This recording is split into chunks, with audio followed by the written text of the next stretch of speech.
Paz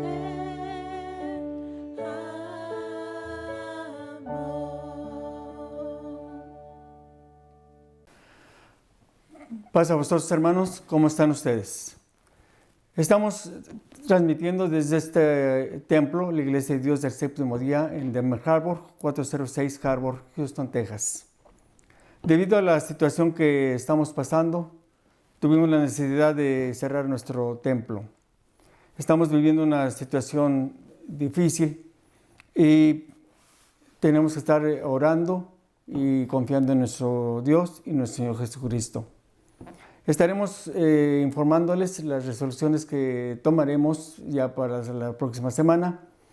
Por lo mientras, en este fin de semana va a estar cerrado nuestro templo y vamos a escuchar la palabra de Dios a través de nuestro hermano Ramiro Vázquez, pastor de esta iglesia.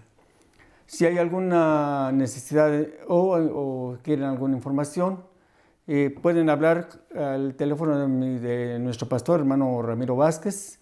Es el 281-687-4085 o con un servidor, copastor de esta iglesia, Magdiel Escalante, al 832-284-2026. Preparémonos para meditar la palabra de nuestro Dios a través de nuestro hermano ministro Ramiro Vázquez. Gracias. Amada Iglesia de Dios, especialmente los miembros que se reúnen en la iglesia localizada en Denver Harbor, en Houston, Texas, les damos la más cordial bienvenida a este programa y les deseamos la paz del Señor. En el nombre de Dios y en el nombre de Jesús, paz a vosotros. Como sabemos, hoy es el sábado del Señor. Desde el principio de la creación vemos cómo Dios escoge un día particular. Al final de su creación crea un día y ese día es el Santo Sábado. En él Dios descansó. A ese día Él lo santificó, lo hizo diferente, lo apartó de todos los demás días y sobre todo lo bendijo. Acordándonos de ello, vemos cómo Dios lo instruye al pueblo de Israel y más tarde Jesús mismo dice que el sábado fue hecho para todo el hombre. Recordemos lo que la Escritura nos dice: bienaventurado el hombre que esto hiciere y el Hijo del hombre que esto abrazare, que guarda el sábado de profanarlo. Nos da gusto que en este sábado usted esté con nosotros. Ojalá y tenga su Biblia a la mano para usarla, leerla, creerla, aplicarla a su vida, compartirla con sus seres queridos, amarla y sobre todo vivirla. ¿Estamos listos a estudiar la Escritura? Vamos a hacerlo. Dicen que el peor doctor es aquel que sin hacer un análisis nos da la receta. Recuerdo haber leído en el libro Los 7 hábitos de la gente altamente efectiva de Stephen Covey, acerca de un hombre que fue a consultar un oftalmólogo, porque no podía ver claramente. Después de escucharle brevemente, el doctor se quita sus lentes y se los da a aquel hombre diciéndole: póngaselos, estos lentes le van a ayudar mucho. Yo los he usado por muchos años y me han ayudado bastante para ver todas las cosas de una forma clara. Además, yo tengo un par de lentes extras en mi escritorio y yo le regalo los que le acabo de dar. El paciente se los pone, pero en lugar de ayudarle a ver claramente, ve peor, más borroso, ve cosas distorsionadas. «Esto es terrible», exclama el paciente. «Todas las cosas no las puedo ver». «¿Qué le pasa?», dice el doctor. «Ellos me han ayudado a mí bastante, por muchos años. Mire, trate de ver mejor, haga el esfuerzo, piense una forma positiva para que hagan el buen efecto en sus ojos», responde de esa forma. El paciente piensa por un momento y dice positivamente: «No veo nada». ¿Qué confianza podríamos tener nosotros en un doctor así? Creo que nada. El peor doctor es aquel que sin hacer un análisis nos da la receta. ¿Cuántas veces en estos días sobre todo vemos personas dándonos recetas y consejos sin antes analizar la razón de nuestra dolencia y nuestros pesares y nuestras enfermedades? De repente parece ser que todos saben los mejores consejos, todos saben qué hacer para nuestros males que nos están sucediendo en toda la tierra. Pero quizás estemos apresurándonos un poco a buscar la respuesta. Hemos apresurado a tratar de arreglar las cosas con buenos remedios y buenos consejos, pero quizás hemos fallado de tomar el tiempo para verdaderamente analizar la causa y la raíz de nuestros problemas. En estos momentos me gustaría que por unos momentos paremos y tomemos el tiempo necesario para tratar de entender las posibles causas de nuestros males que hoy nos acontecen no solamente en China, Italia, España, México, sino lo vemos ya esparcido por toda la tierra. Tomemos el tiempo para diagnosticar antes de dar la cura, antes de tomar los pasos necesarios para resolver y exterminar esos males que hoy nos afectan. ¿Por qué padecemos lo que ahora padecemos? ¿Cuáles podrían ser las razones de nuestras enfermedades, de nuestras angustias, de nuestras dolencias, de nuestras plagas? Analicemos, diagnostiquemos antes de empezar la cura. Diagnosticar es reconocer y analizar los datos para evaluar problemas de diversas naturalezas. En la medicina se dice que diagnosticar es determinar el carácter de la enfermedad mediante los exámenes de los signos de la enfermedad. Y la cura es el tratamiento que se debe seguir para aliviar la enfermedad, la herida o el daño físico. Así que les animo que por unos momentos tomemos el tiempo y los exhorto a que tomemos los necesarios minutos para analizar y encontrar la razón y la cura de nuestras enfermedades. Les invito a estudiar la diagnosis y la cura. Si vemos la Escritura, encontramos muchos ejemplos que podríamos utilizar para entender lo que está pasando en nuestro mundo en estos días.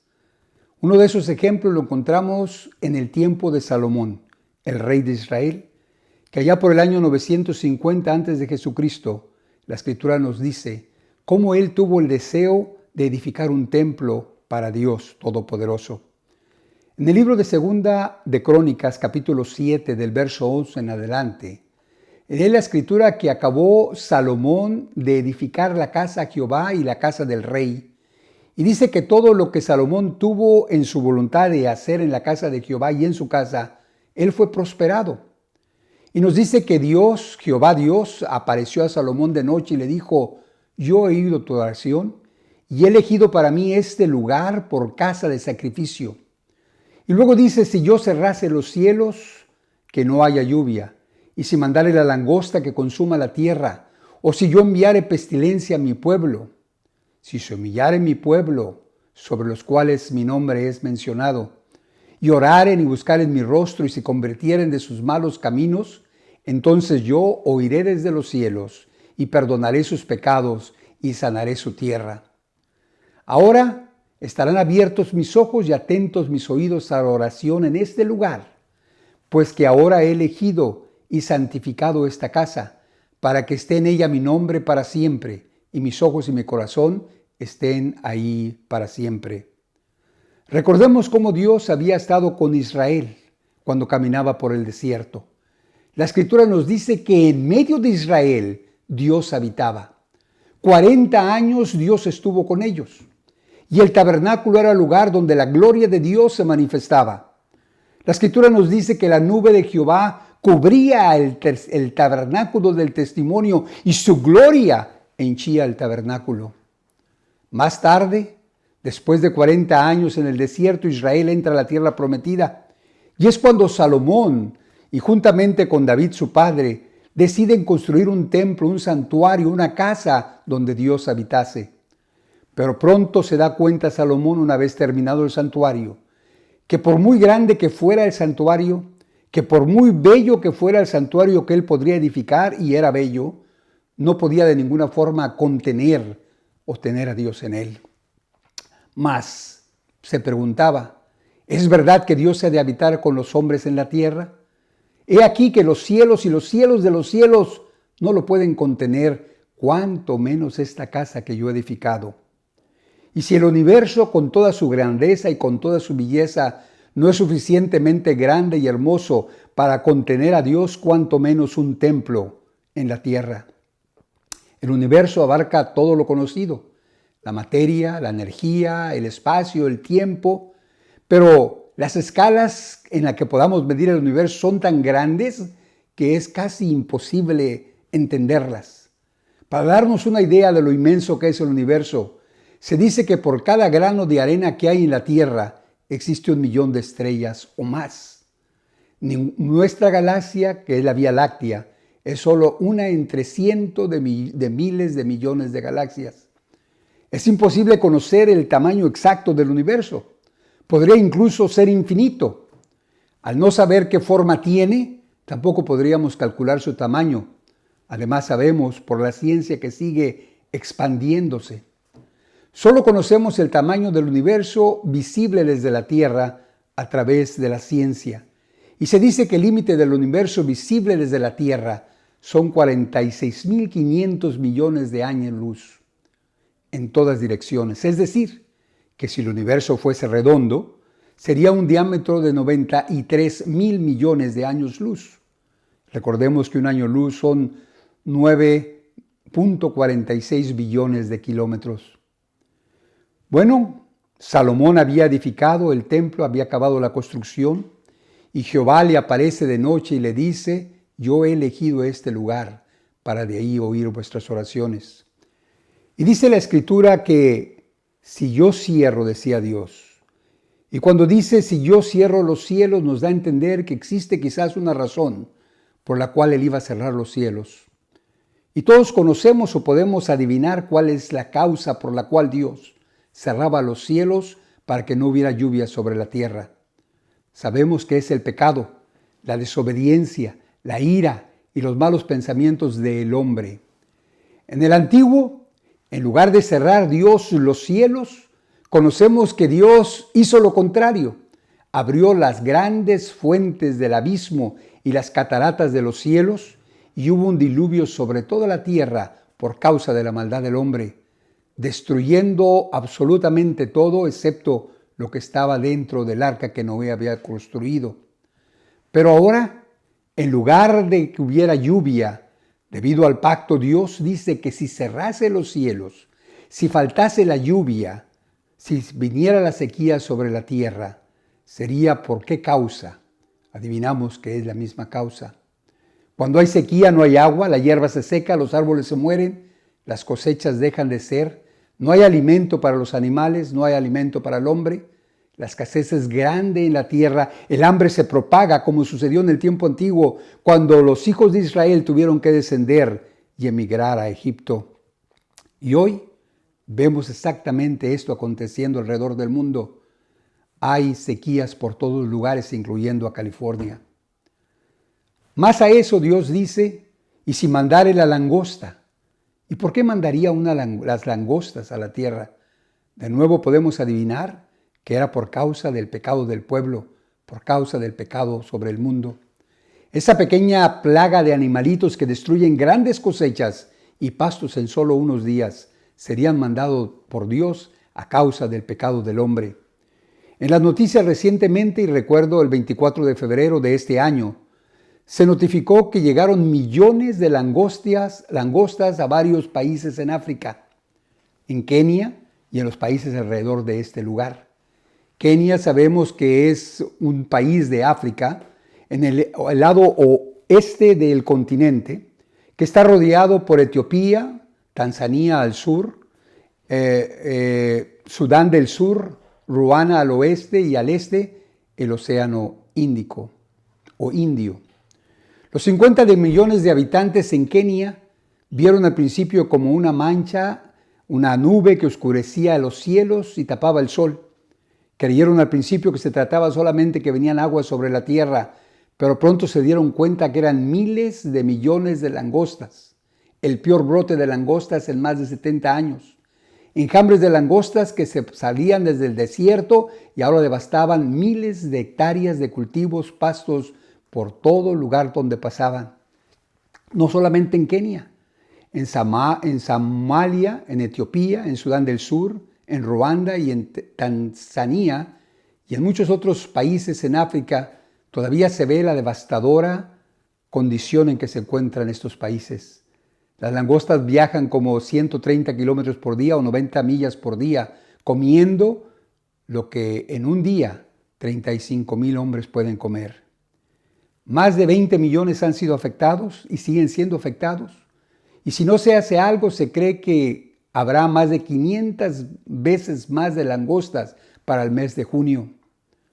Y la Escritura nos dice, si yo cerrare los cielos, si yo mandare las langostas, si yo mandare las pestilencias sobre las plagas sobre la tierra. ¿Por qué razón se mandan pestilencias? ¿De dónde vienen? Volvemos a entender que es por el pecado y la desobediencia y por haber ignorado a Dios en nuestras vidas. La Escritura nos dice que el hombre dice que les pareció al hombre no tener a Dios en su noticia. Y como ya no quisieron tener a Dios en su noticia, en su mente, dice que Dios los entregó a una mente depravada. Y esa mente depravada ha causado el pecado sobre toda la humanidad. Hoy tenemos este problema que nos acecha, este problema que merece nuestra atención y nuestro estudio. Hagamos la diagnosis de ese problema. La pandemia del coronavirus que hoy afecta a todos los habitantes de la tierra. ¿Cuál es la razón? Hoy perturba esta crisis, esta pandemia a todo el mundo. Desde la política hasta la vida ordinaria del hombre. Ha afectado el comercio, los trabajos, la industria, las finanzas, la movilidad, la forma cotidiana de vivir y la misma esencia de nuestra vida. ¿Y cuál es la razón de estas cosas? Si vamos a la Escritura encontramos que todas estas cosas vienen por nuestro propio pecado. Pero Dios no solamente nos dice la causa, sino nos da la salida, la cura. Y nos dice en esos mismos pasajes que leíamos, que si se humillase mi pueblo. Podríamos preguntarnos, ¿quién es el culpable? ¿Los chinos? ¿Los soldados de Estados Unidos que estaban en China? ¿Quién es el culpable? Quiero decir que nadie y todos. Todos somos pecadores. Todos nos hemos descarriado. Desde el más alto funcionario del gobierno hasta el más simple ciudadano de cualquier país, desde el más educado al más ignorante, desde el más rico hasta el más pobre, desde el más viejo hasta el más joven, desde el más santo hasta el más pecador, desde el más creyente hasta el ateo, todos somos los causantes. Debemos de tomar responsabilidad y debemos humillarnos delante de nuestro Dios y reconocer que somos culpables y arrepentirnos y orar a Dios.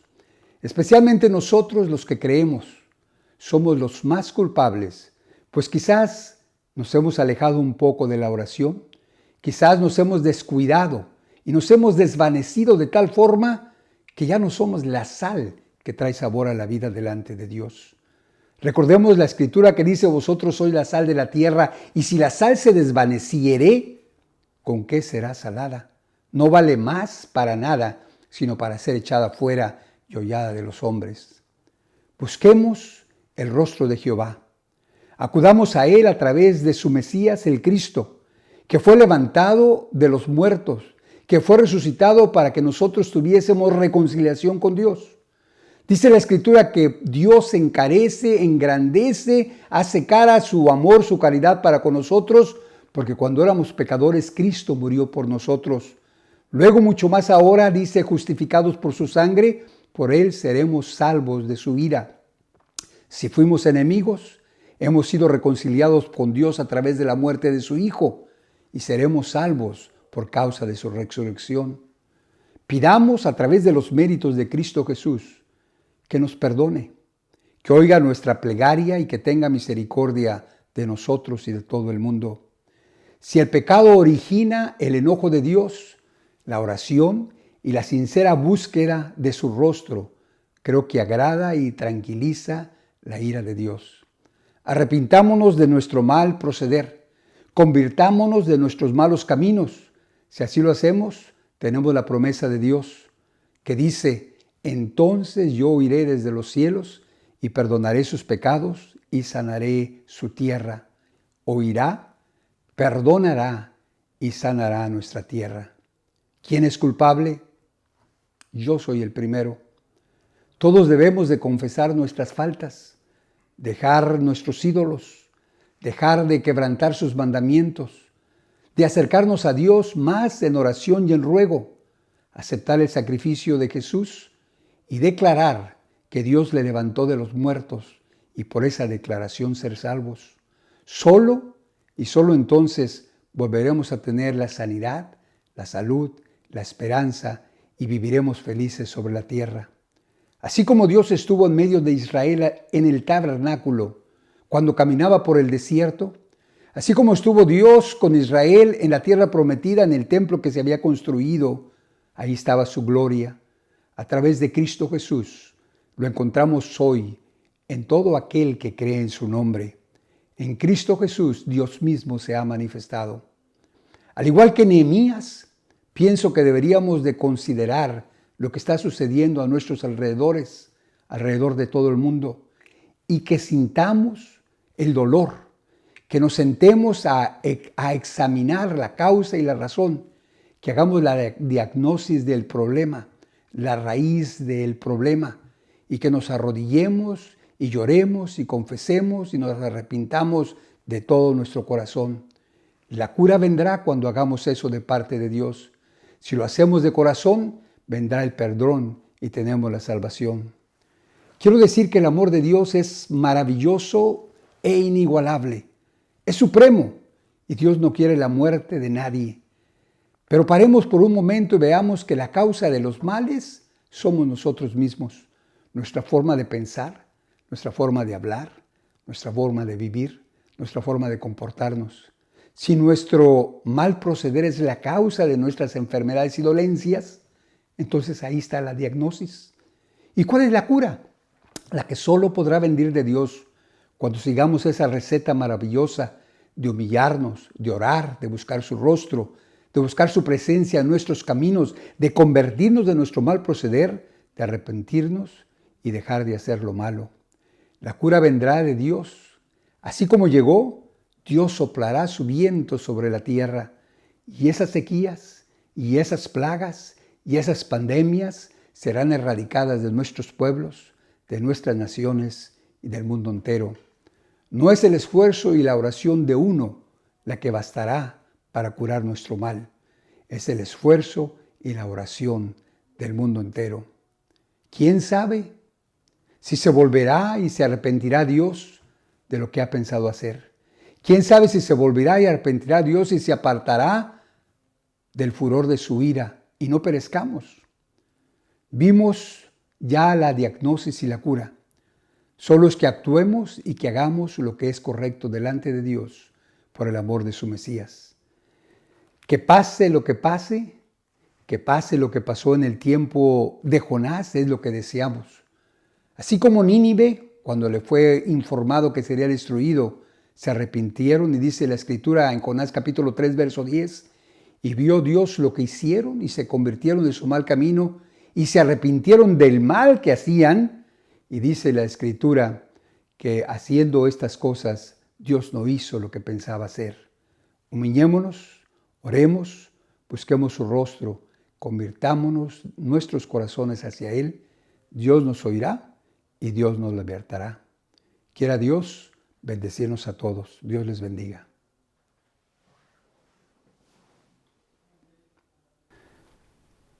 Padre nuestro que estás en el cielo, santificado sea tu nombre.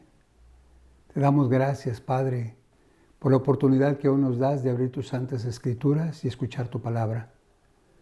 Padre, hemos escuchado y hemos visto, Señor, la necesidad que es de buscarte y de orar a ti, Padre, confesando nuestras faltas para recibir la gracia y la sanidad de parte tuya.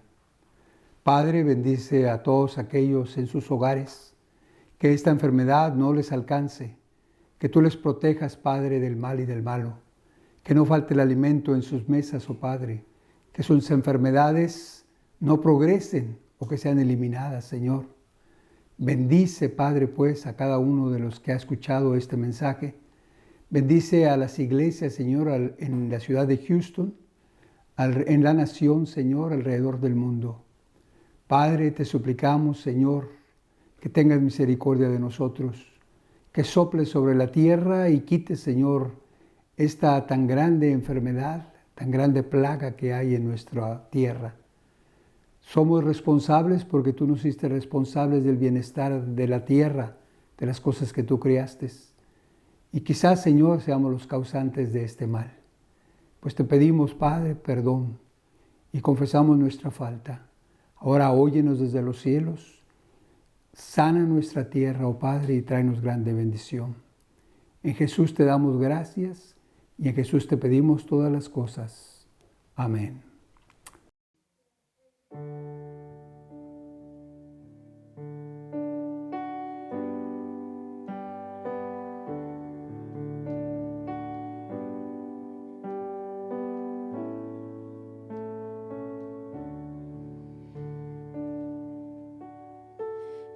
Escucha, Señor, mi oración. Considera mi pensamiento. Atiende a la voz de mi clamor.